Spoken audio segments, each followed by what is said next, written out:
Hello guys, അപ്പം ഒന്ന് വെറുതെ ഒരു വ്ളോഗാട്ടോ. കാരണം കുറേ ആയിട്ട് നമ്മൾ ഒന്ന് വീഡിയോ ഒക്കെ ഇട്ടിട്ട് പിന്നെ എൻ്റെ സൗണ്ടും പോയിരിക്കുകയാണ്, അതുകൊണ്ടൊന്നും നടക്കണില്ല ഗൈസ്. അങ്ങനെ രാവിലെ തന്നെ നമ്മൾ ഇൻറ്റേൺഷിപ്പിന് പോയിട്ടുണ്ടായിരുന്നു കേട്ടോ. അങ്ങനെ ഉച്ചയ്ക്ക് നമ്മൾ കഞ്ഞി കുടിക്കാൻ പോയിട്ടുണ്ടായിരുന്നു. അങ്ങനെ തിരിച്ച് വന്നപ്പോൾ അതേ ചോക്കോബാർ അങ്ങനെ അതെടുത്ത് കഴിച്ചു. അതുകൊണ്ടൊക്കെ തന്നെ ആയിരിക്കും എൻ്റെ സൗണ്ടും പോയിട്ടുണ്ടാവുക. അങ്ങനെ അതൊക്കെ കഴിഞ്ഞ് നമ്മൾ നേരെ റൂമിലോട്ട് പോയിട്ടോ. അങ്ങനെ കുറച്ച് ഹോർലിക്സും പഴംപൊരിയൊക്കെ ഉണ്ടാക്കിയിട്ടുണ്ടായിരുന്നു. അതൊക്കെ കഴിച്ച് നൈറ്റ് ആയപ്പോൾ ഒന്ന് സൂപ്പർ മാർക്കറ്റ് വരെ പോയിട്ടോ.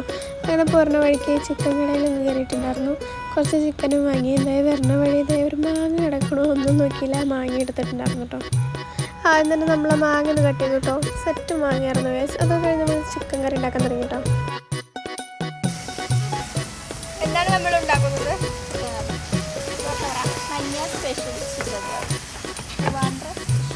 ട്രിവാൻഡ്രം സ്പെഷ്യൽ ചിക്കൻ കറിയാണ് ഗൈസ്. അങ്ങനെ ചിക്കൻ കറിയൊക്കെ എന്തായാലും സെറ്റായിട്ടോ. അങ്ങനെ ഇന്നത്തെ നൈറ്റിലെ ഫുഡ് ചിക്കനും ചപ്പാത്തിയായിരുന്നു. അങ്ങനെ അതൊക്കെ കഴിച്ച് നമ്മൾ നേരെ കിടന്നുറങ്ങി. അത്രേ ഉള്ളൂ ഗൈസ്. ബൈ.